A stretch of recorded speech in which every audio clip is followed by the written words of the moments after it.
Imagine sitting in the warm glow of a classic diner, savoring your favorite late-night meal. The jukebox hums softly in the background, and the comforting smell of coffee fills the air. But what if that sense of comfort turns into dread? What if the booths and counters hide chilling secrets, and the cheerful neon sign outside flickers ominously as danger lurks in the shadows?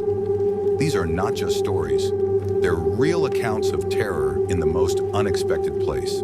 Hi guys, welcome back to the channel. In today's video, we're diving into 3 horrifying true diner horror stories that will make you think twice before your next late night snack. From eerie strangers to unexplainable events, these tales will turn your favorite hangout into a place of nightmares. Let's step into the darkness together. Story 1, The Man with the Empty Eyes by Jenna Carver. My name is Jenna Carver, and I used to think the night shift at a diner was the safest way to pay my bills. Sure, you'd get the occasional oddball customer or a couple of rowdy kids, but nothing prepared me for the night I met him. It was a slow Tuesday just past midnight, and the diner was dead quiet. The hum of the overhead fluorescent lights and the faint clinking of my coworker washing dishes in the back were the only sounds keeping me company. I leaned against the counter, doodling absent-mindedly on a napkin, when the doorbell chimed.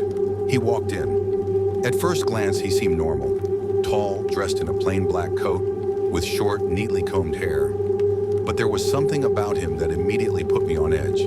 He moved too smoothly, his steps almost unnaturally fluid, and his face was off.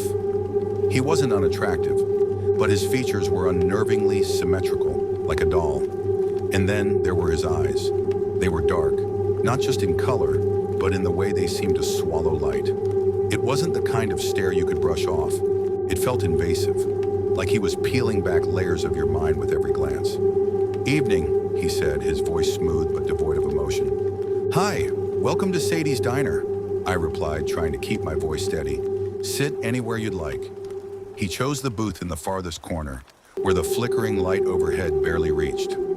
As I walked over with a menu, I couldn't shake the feeling that his eyes were on me the whole time, though he didn't move his head to look. "Can I get you some coffee?" I asked, placing the menu in front of him. "Black," he said simply, his voice sending a chill down my spine. I nodded and walked back to the counter, my pulse quickening for reasons I couldn't explain. I'd served plenty of quiet, odd customers before, but this was different. His presence felt heavy, like the air around him was charged with something wrong. When I returned with the coffee, he hadn't touched the menu. He just sat there, staring out the window into the darkness beyond. "Do you know what it's like to be watched, Jenna?" he asked suddenly, his voice cutting through the silence. I froze. He hadn't asked my name when he walked in, and I wasn't wearing a name tag. "Excuse me?" I said, trying to mask my unease.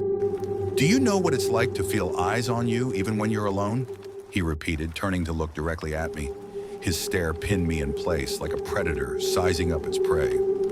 "Do I know you?" I managed to stammer, my hands gripping the coffee pot tightly. He smiled then, but it wasn't comforting.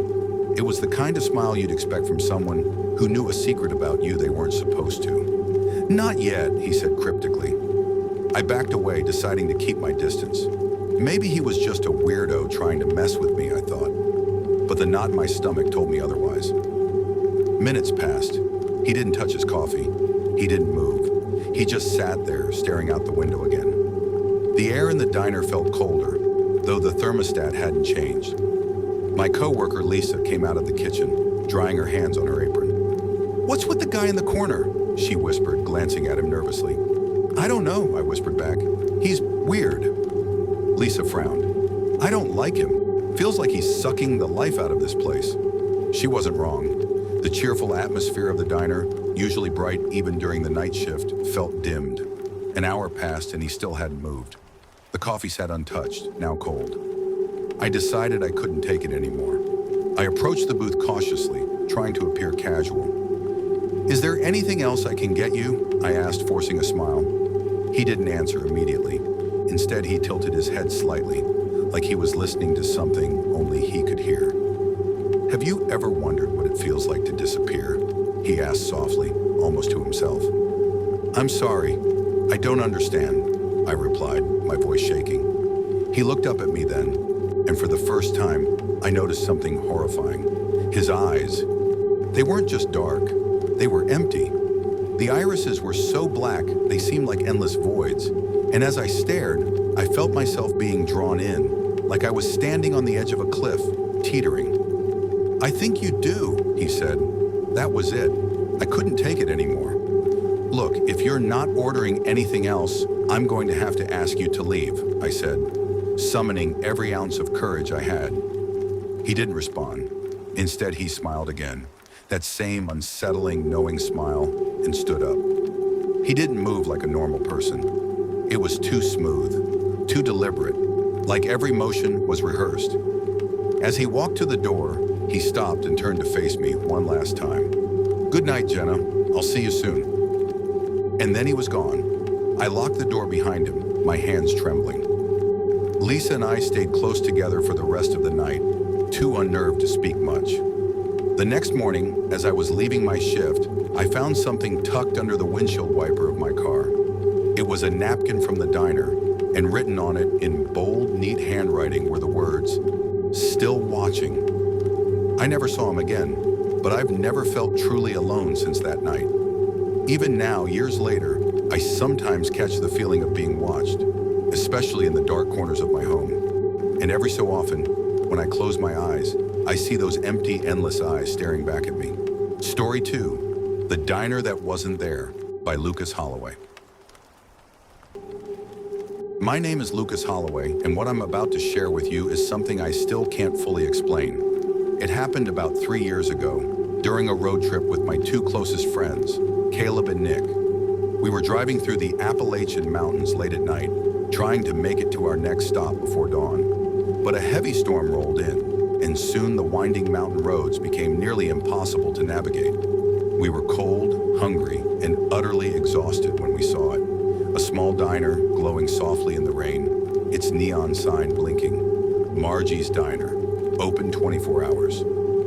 Relief washed over us like a wave. "I can't believe our luck," Caleb muttered as he pulled the car into the gravel lot. The place looked like it had been plucked straight out of the 1950s. A chrome exterior, big glass windows, and a welcoming red door. It was the kind of place you'd expect to see in an old movie. Inside, the diner was warm and inviting. A cheerful tune played softly from a jukebox in the corner, and the faint smell of fresh coffee and sizzling bacon hung in the air. A handful of patrons sat scattered across the booths, eating quietly. A waitress appeared almost instantly, her uniform crisp and her smile wide. She looked like she hadn't aged a day past 30, with perfectly styled blonde hair and bright red lipstick. "Well, aren't you boys a sight for sore eyes? Come on in and make yourselves at home." We slid into a booth near the window, grateful to be out of the rain. The waitress handed us menus, and I couldn't help but notice how pristine everything was. Not a speck of dust, not a scratch on the countertops. "What'll it be?" she asked, pulling a notepad from her apron pocket. We ordered a few burgers, fries, and coffee. She jotted it all down with a smile and disappeared into the kitchen. As we waited, something about the place began to feel off. The other patrons barely moved, barely spoke. A man in a suit sat in the booth behind us, staring straight ahead at his coffee cup as if he was waiting for something, or someone. A woman near the jukebox didn't touch her food, just stirred her soup in slow, methodical circles. "Hey, do you guys think this place feels weird?" Nick asked, voicing what we were all thinking. "Yeah," Caleb replied, glancing around. "But we're in the middle of nowhere. Maybe it's just a small-town vibe." I tried to shrug it off, but the feeling gnawed at me. The storm outside intensified, thunder rumbling so loudly it rattled the windows. When our food arrived, it was perfect. Too perfect. The burgers looked like they'd been pulled straight from a commercial, the fries golden and crisp. But when I took a bite, the flavor was bland, almost fake, like the food was just there for show.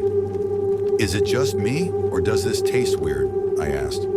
"Yeah," Caleb agreed, frowning. "It's like it's hollow." Nick pushed his plate away, his appetite gone. "Let's eat fast and get out of here. This place is giving me the creeps." The waitress returned, refilling our coffee cups without a word. As she poured, I noticed something strange. Her hands didn't cast a shadow on the table, even though the light overhead should have. My stomach tightened. Hey, can we get the check? I asked, eager to leave. Her smile faltered for a split second, so brief I almost thought I imagined it, before she nodded and walked back to the counter. Guys, we need to leave. Now, I whispered. Before we could stand, the man in the booth behind us suddenly turned his head. His eyes were wide and unblinking, and his voice was low and urgent. You shouldn't be here, he said. This place isn't what it seems. What do you mean? Caleb asked, his voice shaking. Leave while you still can, the man said, his voice trembling. Before they come. Before we could press him further, the jukebox in the corner screeched, the cheerful tune distorting into something dark and twisted. The lights in the diner flickered and the air grew heavy, almost suffocating. We bolted for the door, our hearts pounding. The waitress called after us, her voice now eerily monotone. Don't go, stay for dessert. We didn't look back. The second we stepped outside, the rain stopped abruptly and the storm clouds began to clear. But the diner behind us, it was gone. We stood there in stunned silence, staring at the empty gravel lot. No building, no neon sign, just a patch of overgrown weeds and an eerie stillness. What the hell just happened? Nick whispered, his face pale. None of us had an answer. We drove away in silence. The memory of that strange diner burned into our minds. The next morning, curiosity got the better of me.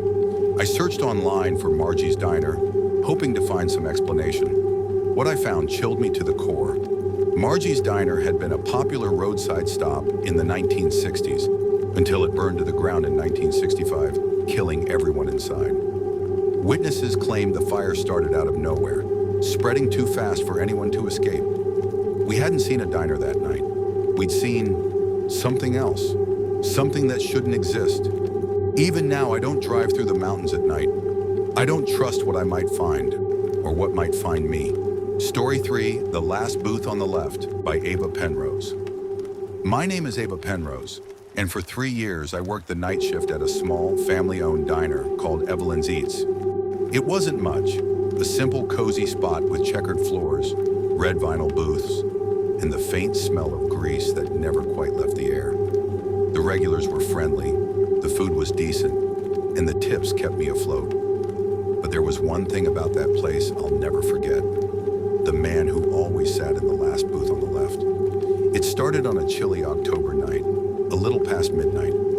I had just refilled the coffee pots when he walked in. He was an older man, maybe in his late 60s, with a long gray coat, a weathered face, and a fedora pulled low over his brow. He looked tired, but not in the usual way.